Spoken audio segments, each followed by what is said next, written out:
time for Leadership of the Leaf. Great leaders smoke great cigars. Now, in their fourth season, Austin and Dice are back with more leadership advice and cigar knowledge to share. Grab a cigar and let's put some smoke in the air. Welcome to another episode of Leadership of the Leaf. My name's Austin. What's up, Austin? I am Dice. Hi, Dice. Hi. Is that cool? Can I say that? Sure. Yeah. You can technically say whatever you want. We'll just edit it out in post. I'll talk to the editor. I know him. He's a good personal friend of mine. Oh, sweet. Must be nice. Oh. Man, yeah. What are you smoking? It's a shiny band. Do you like how shiny it is? Man, I recognize the band, but I don't know what it is. What is that? This is backstory. A friend gave me this from his uncle's cigar shop. I'm just amazed you have friends. Get fucked. Okay.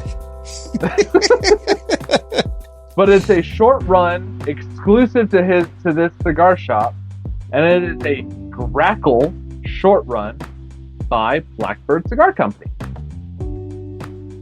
Grackle. This is so short run. I can't find any reviews online to even maybe sit there and kind of get some stuff. What I do know about it is that it is a Mexican San Andreas wrapper with an Ecuadorian binder and a blend of Dominican and Nicaraguan fillers. Huh. Okay. That's what I found about it. So I'm prepping myself for some spice and earthy tone. That's badass. That is badass. Limited edition. I think it's just like one cigar shop in the States, maybe. Dayton, Ohio. Dayton, Ohio. Of all fucking places, Dayton, Ohio. All right. I was like, sounds like I need to take a trip out there. What are you pairing it with? I am pairing it with. I didn't even bring the bottle out here. Oh, so you're only gonna have one? Listen. There's wind out here, so I'm in my tent trying to protect myself. But anyways, there was I found half a bottle in a little Happy Dance of Glenfiddich 12 year. Oh, so that's what I'm pairing this with. Because I was afraid I was going to have to open up another bottle of Holding Station, and then I have to hear all about how Dice hates my Holding Station and all this other shit. And then I'd sit there and laugh at a 200% tariff for his fucking cognac. Too soon. No, it's not. It's too soon. All my friends saying it's not going to happen. Yes, Austin, I'm cheating on you with other friends. You bitch. I'm more of a hussy. You fickle slut. I'm gonna join you in the Blackbird Cigar Company. There you go. But I'm not smoking a Grackle. Yeah, I'm a little jealous of that. I am smoking it's called Crow. As in, that's what you're gonna eat, Crow, because you're a bitch. You're just mad that I had a friend that gave me a short run exclusive cigar. Yes, I am. And I like here's why I'm a little whatever, right? Salty. Yeah, a little salty, a little bitter. Because I've been smoking Blackbird cigars for quite a minute, right? I've been talking to you about them and whatever, and you was like, I really need to smoke more of them. I need to do this. And the time you smoke one on air, you get one, and it's a fucking limited edition one. Like that's your introduction to Blackbird cigars on the fucking podcast. Now hold on. I didn't say you haven't smoked one before. I'm just saying this is your introduction on the podcast. Okay, go ahead. We smoked one together on the podcast last season. Oh, you fucking right. Superb. I guess it's a good thing I'm smoking a Crow then, isn't it? Eat your fucking crow. God damn it. All right, anyways, what are you pairing your Crow with? Well, I last time we was on there. I heard it's best served cold. Old fashioned, smoked it Hennessy old fashioned, of course, right? It's not old fashioned. Yeah. What? What? New fashioned? Then I don't give a fuck what you say. 200% tariff tax. It better be fucking delicious. It's the same as when it didn't have the tariff tax. Actually, it tastes a little worse now because I know.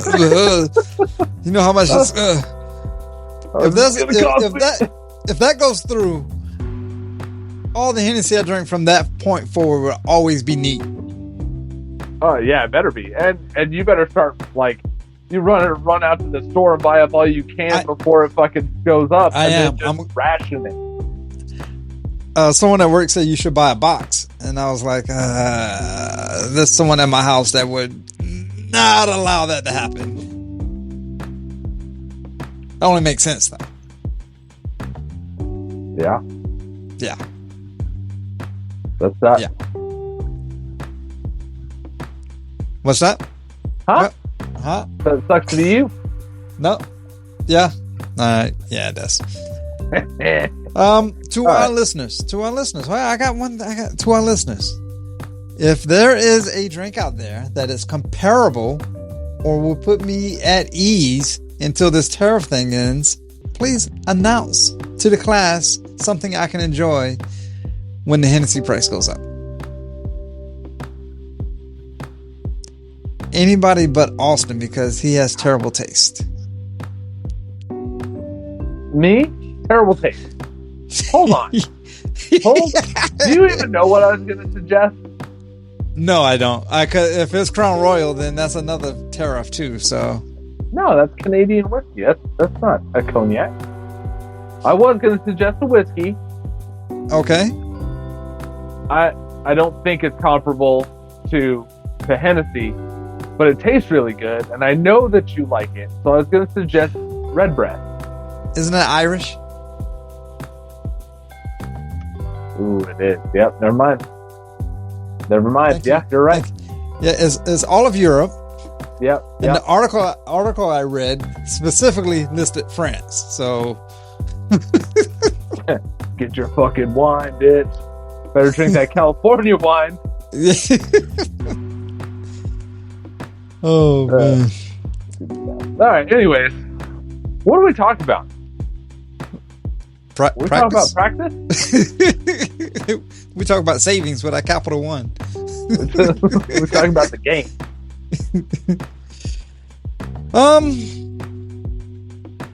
Innovation, sir. Innovation leadership. How you like that? Really good. Yep. Mm-hmm. Sorry, I was looking at this ash of this blackbird that I got over here. It's just fucking phenomenal. Can I rub it in anymore? Well, laughing and chopping it up with you, mine went out. All right, innovation leadership. I don't think I had a good light to begin with. Correct. Well, that's par for the course. Fuck off. All right. Can we get into the episode, or you just can't? Please tell me what the hell innovation leadership is before you cry. I'm sure our listeners love hearing me just beat you down on a nightly basis, but I'm sure they were like, I tuned in for something of education.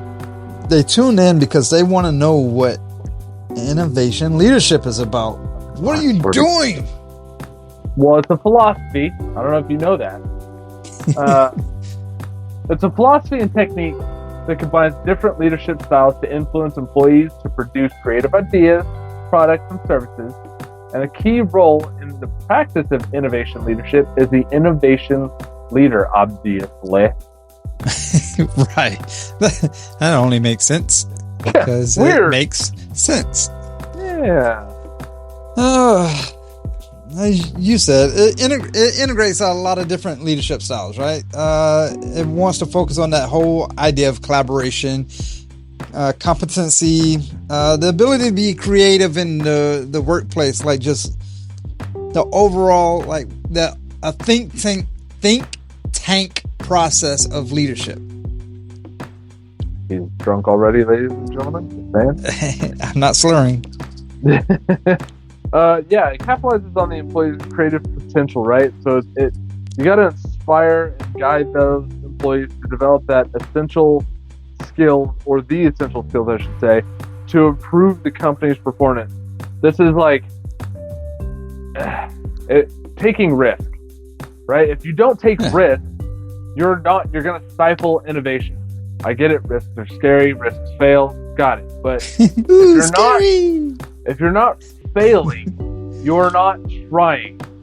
Yeah.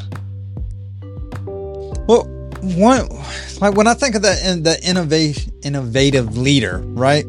That's the one that they don't necessarily have to be like the smartest one out of the group. They don't have to be the most intelligent person in the room. I mean, they want to be the ones that come up with the creative ideas. They're the leaders who promote the innovation efforts and greenlight some of these projects. Like, what do you think of this? Let's do it. How about that? Do it. Really? Do it. Something's going to work out, right? Yeah, these are the ones that they sit there and they listen to ideas and they're like, that makes sense. Let's try it. Let's give it a shot. Yeah, that makes sense. I got it. They don't have the ones that have to come up with those ideas, right? Like, they can. Not saying that they can't, but they're not the ones. It's not reliant upon them to come up with these ideas. They could sit there and an employee can come up and say, hey, boss, what if we work this crazy schedule where we have 3 days on, 2 days off, 2 days on, 3 days off, and just flip-flop it like that? Yeah, let's give it a shot. And then people are like, this is great. Every other weekend, I get a 3-day weekend, and I get 2 days off during the week, and this is fucking amazing. And our productivity soars through the roof, right? That's called Panama schedule, by the way, for those that don't know. But, somebody had to come up with that idea, right? And somebody had to greenlight it and try it and be like, does this work out for people? Yeah. Now every other weekend you have to work every other weekend, so it kind of balances out that some people like that schedule. Yeah, I can see like that innovative thought process behind just some of the minute things.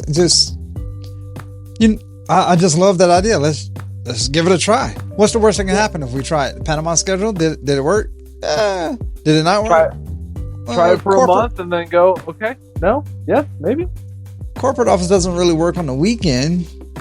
It kind of didn't really, but the point is he didn't say no right away. Yeah. Let's try it. Let's do it. Fucking do it. What's stopping you? Right. You saying yes or no? Well, then, yeah.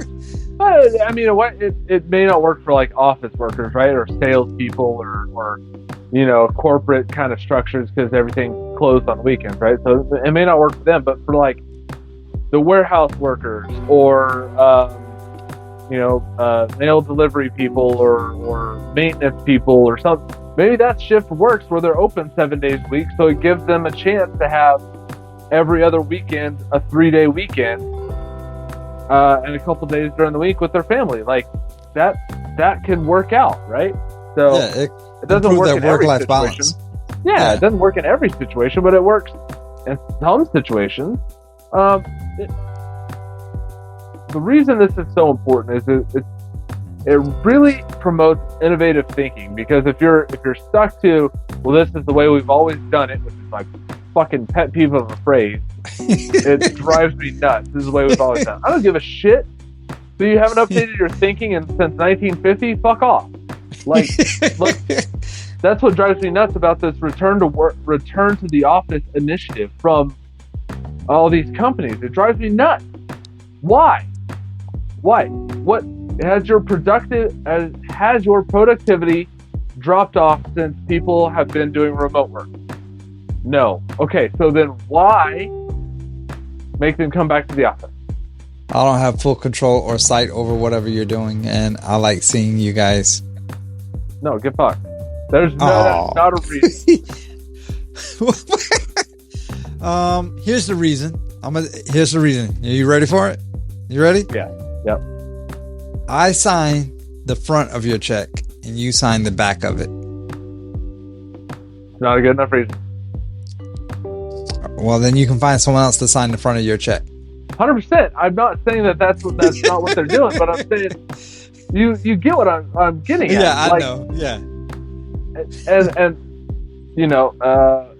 there's a lot to more on your idea of I don't have full control of my employees all the time.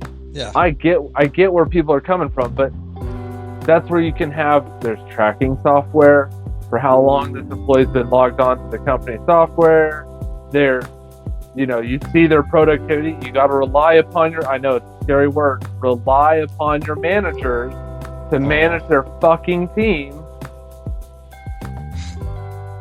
You mean I got to hold people accountable? And hold people accountable. Fucking weird. Follow up? Yeah.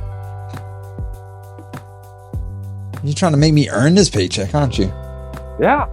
And what else does it do? I know. It lowers your lease cost for your building when you have half as many people in the fucking office. You don't need a goddamn skyscraper and can reduce your lease cost and your energy cost.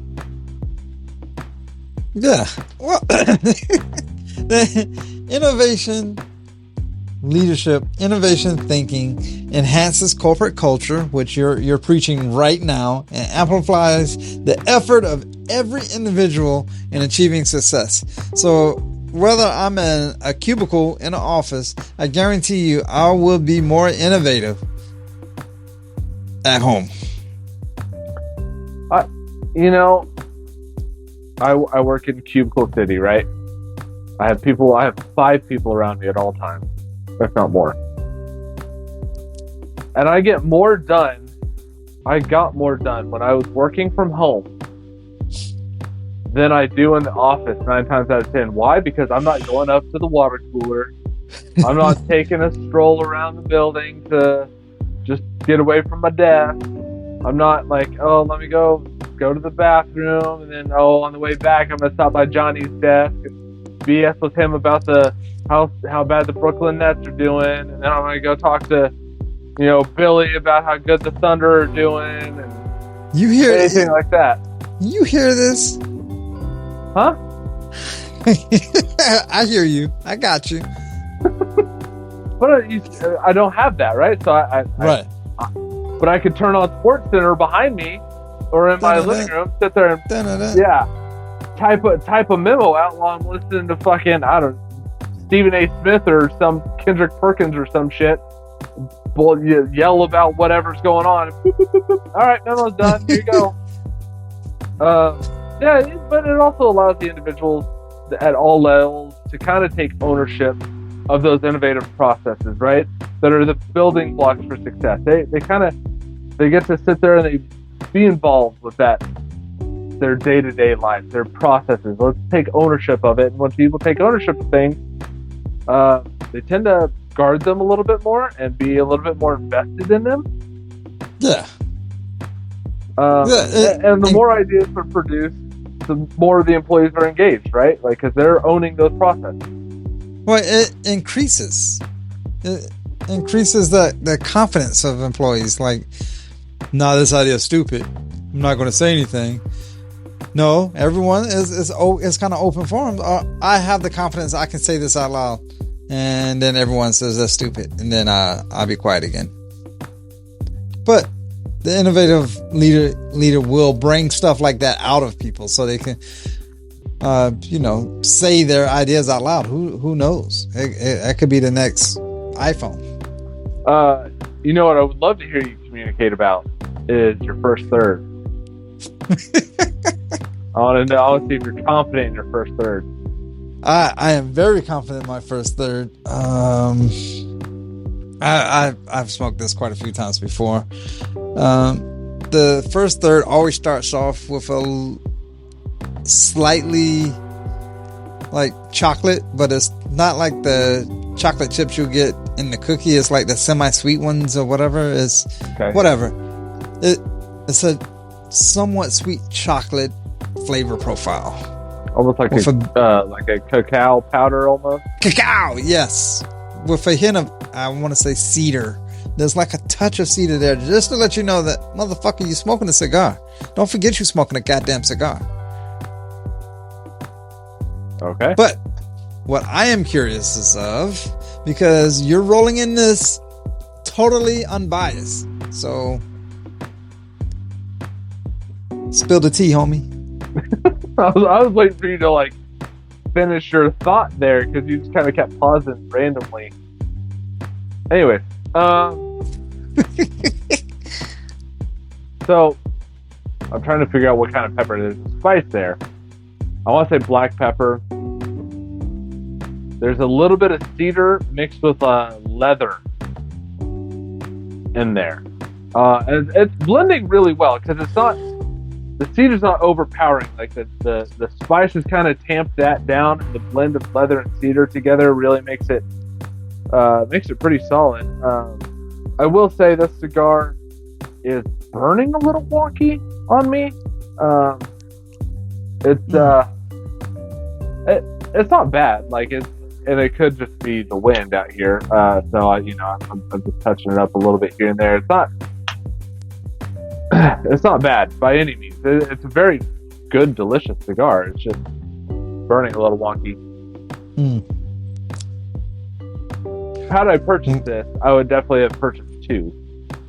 Oh, most def. I would have I would definitely picked up 2, maybe even 3. Yeah, just gotta. Yeah, it wasn't fully lit. That leather has come through a lot more now, and it's blending well with the cedar, because it's now moved that leather to the forefront. Secondary would be cedar, and then there's a touch of spice on the back end and retrohale. All right.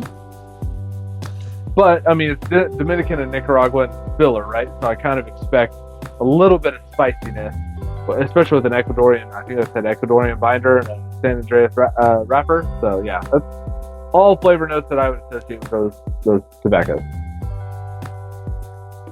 Good. All right, let's get back to innovation leadership. Well, because it's provocative. It's what gets the people going. No one knows what that means. No one knows what it means. Well, I mean, just like your cigar is a limited run or whatever, right? It inspires and motivates employees. So your cigar inspires and motivates me wanting to purchase one myself somehow, some way, just so I can try it as well. Because I have FOMO, fear of missing out of your fucking cigar. But in hindsight, when everyone was done with it, they had to communicate their vision as well as how to achieve it. And I didn't see you drink, but that's okay. I'll hold that against you. So all the people that was my eye, asshole, involved with this whole cigar had a vision for it. And once they achieved it, they gave it a name as the word grackle. And grackle is a bird. And it's soaring high for the innovation of that fucking amazing cigar that I can't smoke.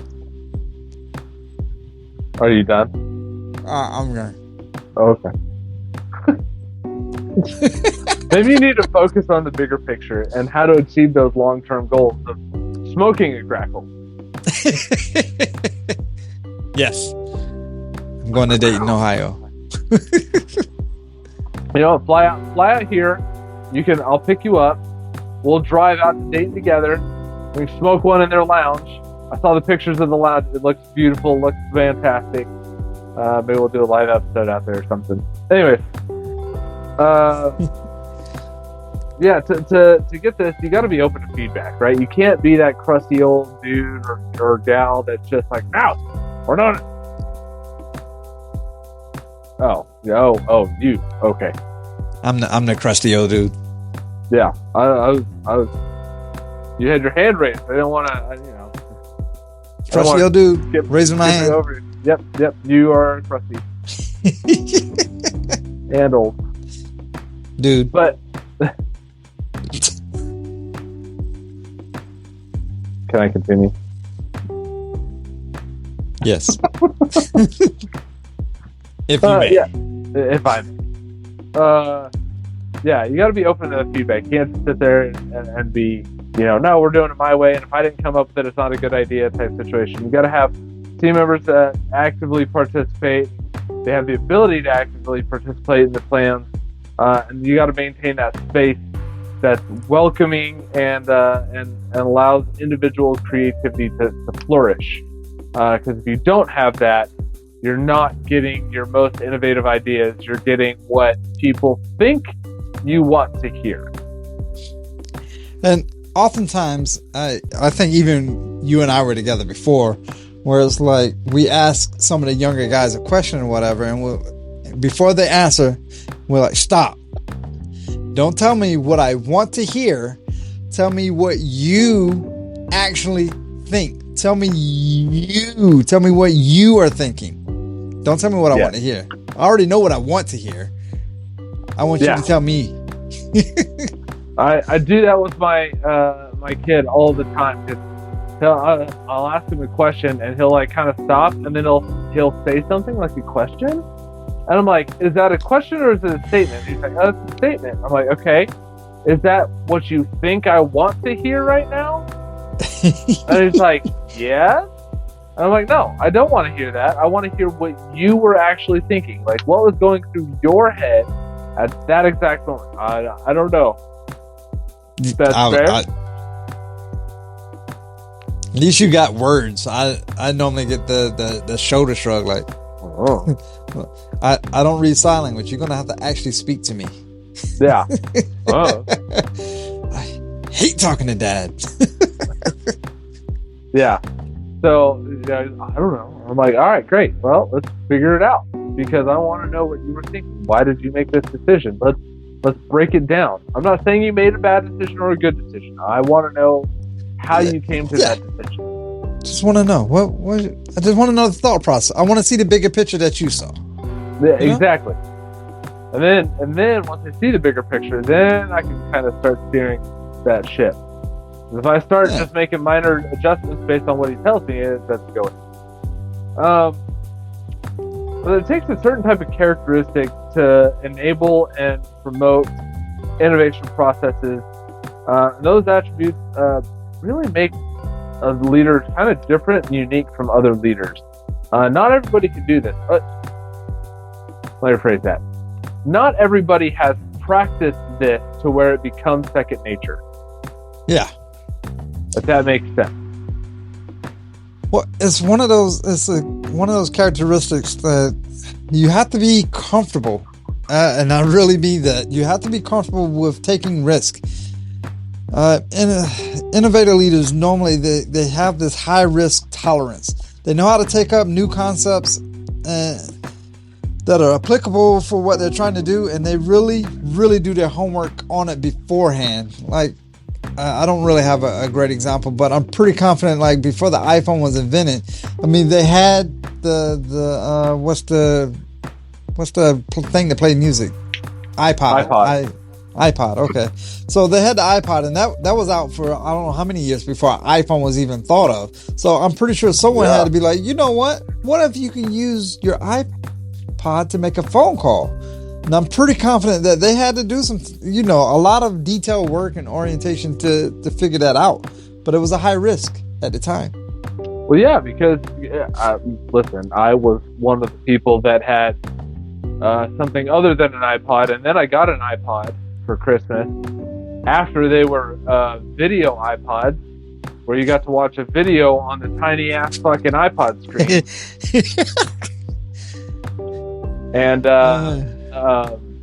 And then I remember the iPod minis and the iPod nanos, and they made like little clips for the nanos because they were more active lifestyle or whatever. And so I remember they went through like 3 or 4 generations of iPods before iPhone actually was a thing. People were like, now your iPod can make calls. And it's like, wait, what? That's not how that works. Like you gotta have the razor, man, with a little flip phone. And then I think about iPhone 4 is when I actually got an iPhone, and I was like, this thing is fucking amazing. And now we're on like 16 or some shit.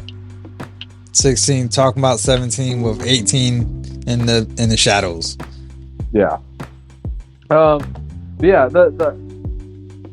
that high risk taking, it helps promote creativity, right? Because good innovation leadership identifies that creativity is needed for excellent results to be able to occur. They have to employ the different skills in their routine work and give them the freedom to cultivate innovation without limit. If you constantly say no to new ideas, people are going to stop coming to you with new ideas. Like, that's just how it works. Did you ever see Yes Man? The movie with Jim Carrey? Yes, a long time ago. Okay. I don't know it very well, so. Okay. And the premise of the movie, for those who have not seen it, is Jim Carrey plays the guy who said no to everything. No to going out, no to any phone calls, no to all this stuff. He then went to this conference where everyone's like, the power of yes. And so they're like, I want you to say yes to everything from now on. So he worked at a bank. So he started saying yes to all these loans. Yes to these little tiny loans that normally he would have said no to. And what ended up happening is his boss was like, all your micro loans have like a 97% payback rate, which is way better than our 50% payback rate of our traditional loans. This is making the bank way more money. We're going to implement this all over the place. It's all because of you, because you said yes, right? So you have to allow for that to happen, because the bank easily could have been like, what the fuck are you doing approving all these fucking loans? Like, we're not going to make any money off this. Come to find out they did, but like, they could have shut that down before they even had a chance to pay shit back. Before it even got off the ground. Yeah. I'm pretty sure in the movie it didn't highlight that he was seeing the bigger picture, but I mean, looking at it, the bigger picture was, look, the 97% payback rate or whatever. But again, it is a movie, Austin. You do know movies aren't real. I do, but it still highlights my point, asshole. Well, I like how you're taking the label off your cigar right now, because that's very detailed oriented. Yeah, it's not coming off. Yeah, it's not coming off. Okay, wait. You keep at it, good fella. Because innovative leaders are very meticulous, like you. They're detail oriented, and they make sure all aspects are on point. They actually pay attention to the finer details, like maybe we should use 3 screws instead of 2. Why is that? Well, let me explain. It can hold better. It's more of a triangle pattern. It's stronger. Oh, we didn't think of that. Yeah, that's because I'm the innovative leader over here, bitch. Yeah, fuck those guys. Are you taking your band off? You ready for your second third? God damn it. This band is fucking huge, first off. How huge is it? All Blackbird bands are monstrous. Do you not agree? I do agree. But if you just peel the little bird head back. See, look, see. I'm showing so Austin the little bird head. God, and then it just comes off so easy. Look, that's one of the things that they advertise, like how easy the band comes off. You're failing. Oh, I got it off. The top of the bird head was stuck. It did not want to come off. Once I got like the outer edge of the bird head, it peeled right the fuck off. Get fucked. I had to be very detail oriented to make sure that it fucking rip. Good. Why such hostility? I mean, innovative leaders know that small deviations in an innovation process can negatively impact innovation performance and success, which you just ran into because a little bump in the road for your process there. You couldn't get that little bird head to come off properly. Which I did. I got it eventually. And then what happened? It came off like a champ. Oh, easiest band to take off ever. Look at that process. Works like a champ. Yeah, well, innovative leaders are efficient and are highly skilled at managing time and resources for innovation, right? Yeah. You have to realize, even if you say yes to every single innovative idea, your resources are going to be spread thin. So you need to, obviously, like, yes man is not in the thing, right? Like, you can't just say yes to everything. Right. But if you literally, if somebody comes up to you and says, "Hey boss, I think we should, wear hats on our heads to work," like, why? What's the purpose of this? Oh, I just think it'd look cool. All right, that's a stupid idea, right? But if it's not, stop it. Okay. But if somebody says, "Hey boss, I think we should all wear headsets for our phones," like, "Oh, well, why do you think that?" "Oh, well, we're on the phone all day. It would reduce time of this, and it would stop cricks in the neck, and blah blah blah blah, and it'll leave our hands free for typing." Like, that actually kind of works. Yeah, I like that idea. That's a good idea. Let's do that. Right? That makes sense. But a hat on the head doesn't do anything for me to make me any money. So you have to filter some ideas out and not. So it's you do have to be a little bit judicious with this, I would say. Yeah, I will agree with you. But the thing is, like, wearing the hat, I know you was just pulling something, but wearing the hats on the head, let's do Wear Hat Fridays, Right, yeah, it will increase morale or something, and that way you're not shutting that guy down. Right. Right. I mean, it'd be like almost a good collaboration, like the number 2, like in your second, third, like you're going to tell us after the break. Sounds good. Take a quick break. We'll be right back. Hola, mi gente. I'm Wanda Hernandez. I'm CEO of Sticks and Stones Productions, and we are here with Dyson Austin, and you are listening to Leadership of the Lead. Don't forget, we need to follow the podcast so we know when new episodes drop. All right, we just had a quick little break there, and Austin was on pins and needles to collaborate with our audience to let them know what that second, third is. Mm-hmm. Or maybe he wasn't. I don't know. I'm trying to get enough of it. So that's spicy.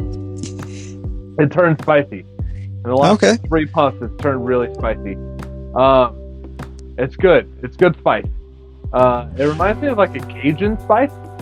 Okay. Like black pepper, red pepper type spices mixed together.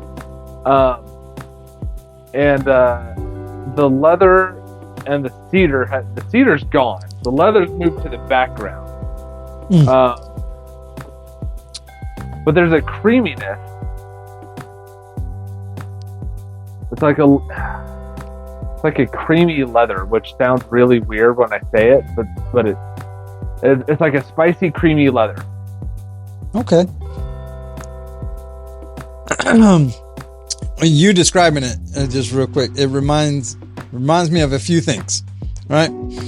So I met up with an old friend. We were worked together a long time ago, and we met at Triple Crown Cigar Lounge. Remember Triple Crown? Yeah. And of course, he's not like a cigar smoker. I think he smoked cigars before, but not like we do, right? Right. So he got it. I talked him through it. Talked him, picked one for him, specifically for him, that wasn't overpowering or whatever. And he actually enjoyed the shit out of it.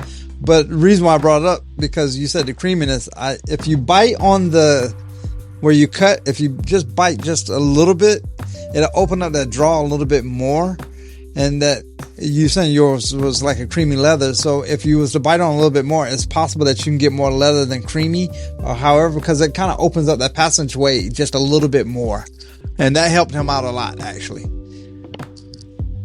And the second thing is I took another new person to try cigars. For some reason, I'm the new cigar guy here. And I picked a cigar specifically for them that would probably entice their taste buds and enjoy the shit out of it. So that's another person that's probably going to frequent cigar spots. Good. Well, what's your second third? Because you haven't told us, and I'm waiting on pins and needles for your second third. Are you? Oh, yay! The chocolatey profile or whatever turned to a slightly toasted like caramel. Okay. Yeah. The seed is still there, but it's definitely like just, again, it's there to let you know, hey, this is a cigar. So that's the way I'm looking at it. Someone else probably sees something different, but that's my opinion. And it's my podcast. And I said it. Well, there you go. All right. Well, you got to be good collaborators, right? For innovation leadership. So you got to also collaborate with people. Creative solutions are usually born when people from different backgrounds and experiences work together using innovation to achieve the desired results and propel companies to success. So, not everybody sees stuff the same way. Like, we've worked with people. We worked with a guy he's from Ohio, and he's like, I've never worked with anybody of a different color. But we worked with a guy he moved, and he's like, I've never worked with anybody of another color before. Like, I'm from Ohio, and I've never seen or worked with anybody like this. How do I do this? And so he had to learn how to collaborate with people of different backgrounds and different ethnicities, and he turned out to be a great guy. He just had never done it. So, we had to have an innovative leader that had a high emotional intelligence, which is the ability to recognize, understand, manage, and influence your own emotions and the emotions of others, to know how to bring people together with different temperaments together while seeing both sides of a collaborative argument. So, I've seen it where both people are like, they're trying to work something out, and they're kind of pushing and pulling, and then they're Like, whoa. You guys have both great ideas. Why can't we mix them together and do this one of this one of this, and come together? Oh, that's a great idea. Yeah. So it takes leaders with high emotional intelligence to be able to do that. Well, creating that type of harmony, creating that type of work environment is covering all the possible solutions that are out there.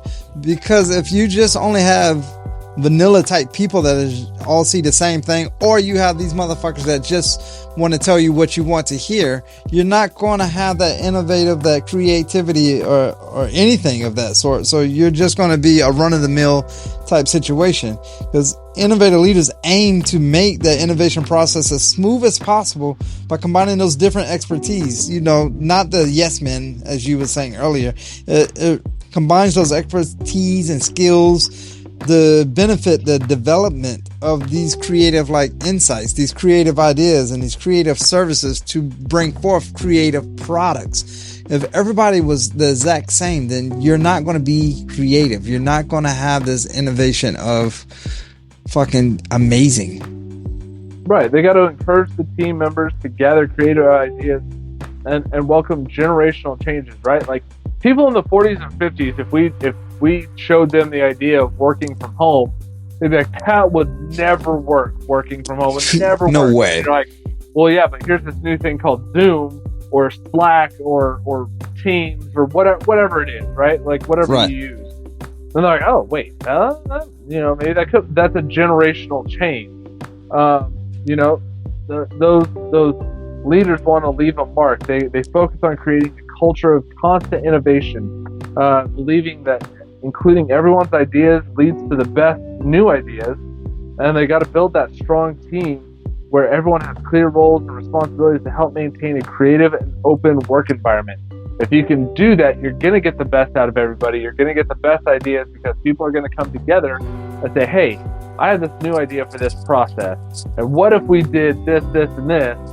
And then somebody else is going to go, I see where you're going, but what if we did this, that, and this? And they're like, oh, that's even better. That's a great idea. And then somebody else will come in and be like, I see where you both are going, but what if we did something different? And they're like, oh, that's even better. And they come together and they make the best thing, and they present it to the boss, and you're like, man, this is phenomenal work, guys. And like, we all kind of came up with it. We all had a hand in it. Like, oh, that's great. So it's a lot of work, and and it takes a lot of emotional intelligence. But you tend to get the best ideas out of your team, the best productivity out of your team, to be honest. Yeah, I agree. I mean, not every collaborative effort or whatever is going to, churn out fucking gold. Let's not. I don't want the world thinking that like, oh, all I got to do is become an innovative leader, and then boom, I'm gonna make $1 million.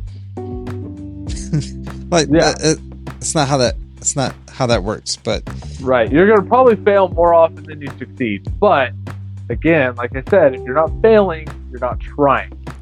Well, yeah. Hopefully, if it's all for the bigger picture, something good is going to come out of it. Even out of the failures, like you were saying, something good is going to come out of it. But I mean, there's certain things you can do to help practice to become that innovative, the innovative leadership that you want to set forth. I mean, one of the first things you want to do is you want to develop that psychological safety within the workplace, meaning that you don't want to shut Timmy's idea down every single time. Like, Timmy, just shut the fuck up and stop talking. Now you just shut him down completely. So you don't want that. You want the psychological safety of everyone to be able to express themselves, as we've been saying throughout this whole process. Yeah, that, you got to emphasize teamwork and be diverse and be an effective communicator. Because if you can't communicate, that's two. Yeah, I see. Thanks, buddy. You're welcome. If you can't do that, then everyone's going to be lost, and everyone's going to have their own ideas, and nobody's going to know what the fuck to do, and everyone's going to be pulling in their different directions. You have to have a team, and they're all pulling in the same direction. Now, they all may be pulling differently with different ideas, but they're all pulling in the same direction. If you can't clearly lay out that vision, they're all going to be going in different directions, and it's going to be a bad day. Well, that's when the innovative leader steps in to try to make sure everyone is focused on the bigger picture, right? We talk about iPhones. Everybody we want this iPod to be able to make phone calls. So let's everyone come up with some kind of idea. And you can see innovation over that throughout the years, even with other companies, Android, Samsung, and all that type of stuff. So just moving forward, you want to pay attention to some of the challenges that you may also face as an innovative leader. And you alluded to this earlier when you was talking about it. It's limited resources. Just because you said yes to everything, we ran out of AAA batteries because you said yes to every fucking thing that took AAA batteries. Now we got to do a mass order of AAA batteries because you said yes. We ran out of our resources. Yeah. So you want to be able to pay attention to control that. Well, and there's that, and then there's also like you as a middle manager or team leader or whatever. You may be super innovative, but your boss may be very resistant to change. So you may encounter some resistances to change, or even some of your team members may be resistant to change. So you got to know how to manage those expectations. And then also realize there's time limitations on stuff, right? Like, let's say we go back to that Panama schedule idea that we threw out, example we threw out earlier. Maybe you put a time limit on as a month. Hey, we're going to try this new schedule out for a month. We're going to see how it works, and then I want to hear all your feedback. Okay, that gives you a time limit to say, oh yes, this is working, or oh no, this turned out terrible, and I don't know what the fuck we were thinking. Okay, cool. Let's scrap that idea and let's move on to something different.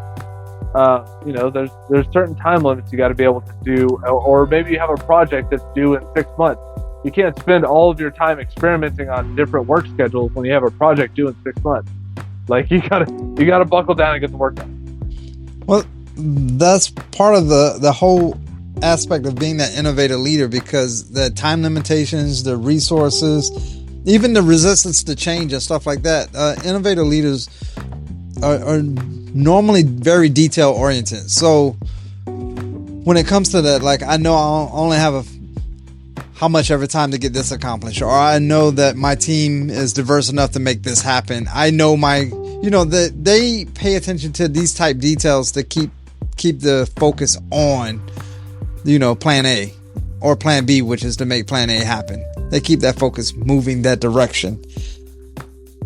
Yeah, and there's examples of like why innovation is important, right? Like you think back to when cell phones first kind of became popular and small enough to fit in your pocket, right? Everyone had a Nokia.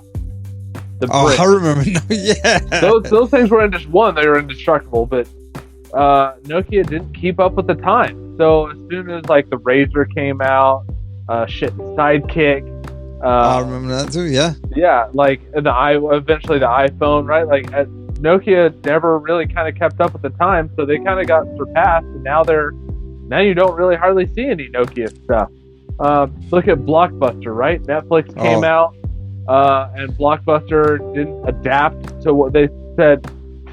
Getting DVDs or VHS, whatever it was, through the mail, that's stupid. Nobody's going to want that. Like, why would you want to do that when you could just stop home on your way from work, stop at my store, hopefully get what you need, and go from there? Well, obviously that didn't work out. There's like one store of Blockbuster left. Yeah.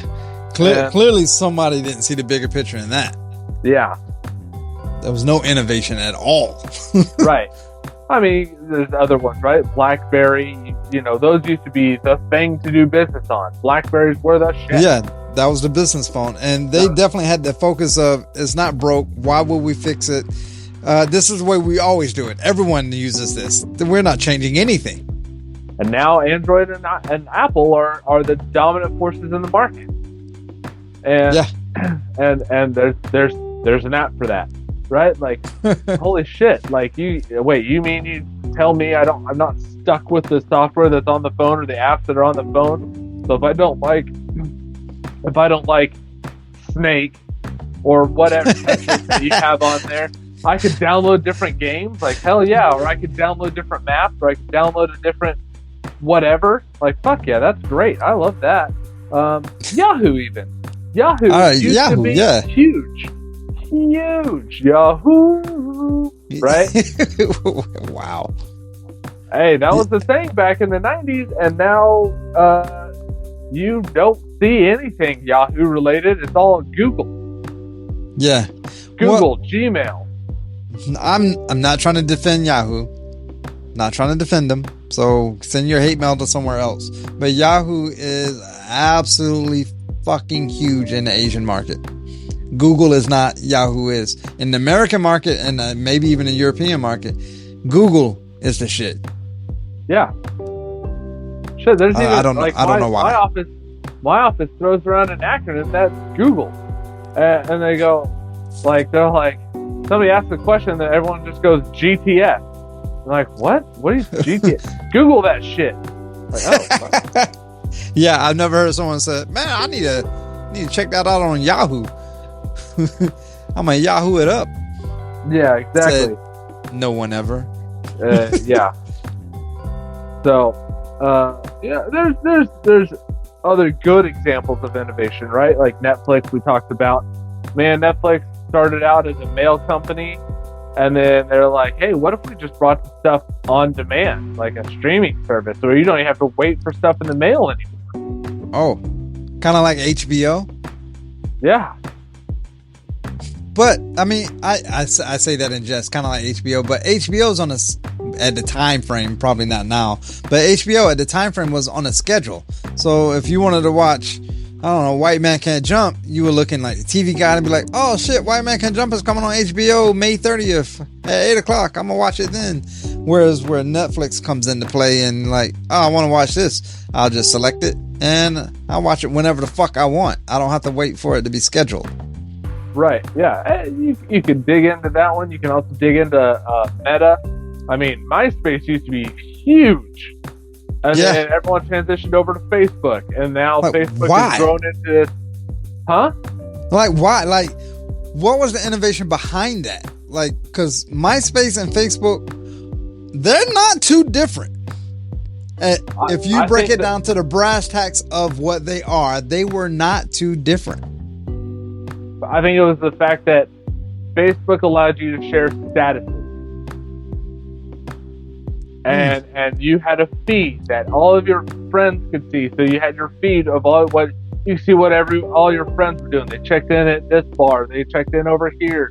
You can sit there and see all the different, oh, this is what I'm studying for my exam, or I'm doing X, Y, and Z, or whatever. And now there's Facebook Marketplace, there's the Meta fucking Quest, there's Instagram, all these other. They did buy Instagram.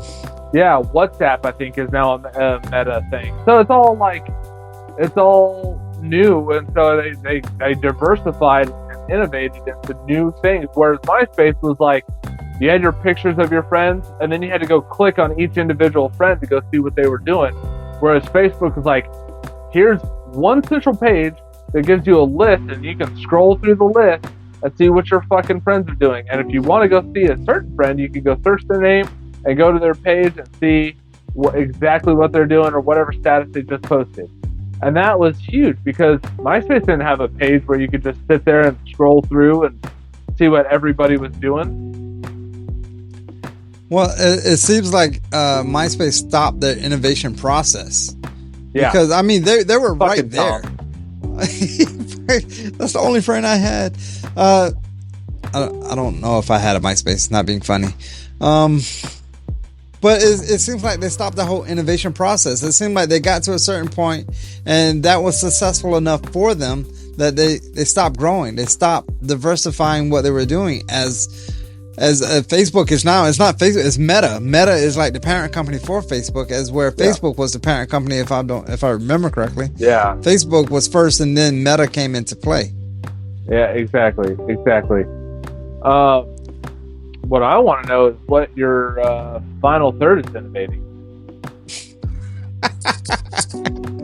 Is there any other way we can say innovation with this? I think I'm out of innovation. Okay. What I like about the Crow, and I will always say that I like about the Crow cigar, is near the end, when you start getting to the final third, all the chocolate, the caramel, it starts turning into like this mild, like coffee. But it's not just a regular mild coffee. It's like this black pepper in a mild coffee. And again, with some oak. With some cedar. Okay. To let you know you're smoking a cigar. But that mild coffee profile that comes at the final third, if you don't like any other part of the cigar, I can't say it. I can't Charles Barkley it up. I can't say, I guarantee that you'll like that mild coffee at the end for the final third. But if you're anything, I think you would definitely appreciate that mild coffee in the final third. For sure. Dill pepper.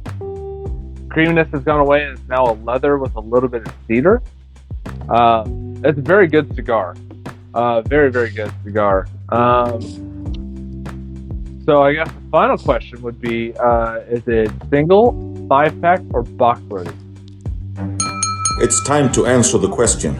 Is a cigar box worthy, 5-pack, or just 1 or 2? Now, I have smoked this cigar quite a few times before. But I have never been compelled, like, oh, let me just pick up a box. I have not. I like it more than 1 or 2. So for me, this cigar falls squarely right in the middle for a 5-pack. Fair. So I looked at this. A box of this cigar is $220. But price doesn't play a part in this, sir. For 20, right? Okay. I get that. So all right. Price doesn't play a part. So I'm sitting there thinking, I'm like, okay, a box of 20. Would I be willing to have this cigar, 20 of these cigars, in my humidor at all times, right? That's what a box worth is. Okay, yeah. You see what I'm saying? Yeah, I got you now. I'm on. We jiving. Okay. I like this cigar. It is a very, very good cigar. A little bit spicy, but the flavor is good. It's like a spicy meal that you're like, ooh, the flavor of this is really good, but it's very, very spicy, right? That's kind of what it reminds me of. I don't know that I would smoke this often enough to be willing to have 20 of them in my humidor. Okay. So I'm gonna place it right now. I've only smoked the one. I'm gonna place it squarely in the 5-pack category. It is a great cigar. I would not be upset if I had a 5-pack of these in my humidor at all times. Just be like, I'm craving a little spice today. Whoop. But Boxworthy, just to me, where it's like that, like if I'm gonna do a Boxworthy, it's like, oh, this is my go-to cigar. I'm gonna pick this up. Right. Yeah. Whenever. That's not. It has its moments. It has its great fit of times when I want to smoke this, but like on a hot summer day, I don't want to smoke this on a hot summer day because I'm gonna be dying from the spice and the heat of the day, right? Like, yeah, that's not what I want. So I'm gonna place it squarely in the 5-pack category. I wonder, because this is your first time smoking. Well, obviously it's your first time smoking. It's a limited. I wonder if you had two, and with your second one, would that be better or worse? The reason why I say that is because you didn't know, anybody didn't know that it was going to have that spice to it. Right. Like if I was to smoke that Aging Room Cuatro again, I would be prepared for it instead of like, oh, surprise, motherfucker. Pow, there's white pepper. Like, fuck. Yeah, zip ties, motherfucker. Yeah, I don't know. And that's why I'm a little disappointed I don't have two. But again, it was a gift. I'm not upset about it.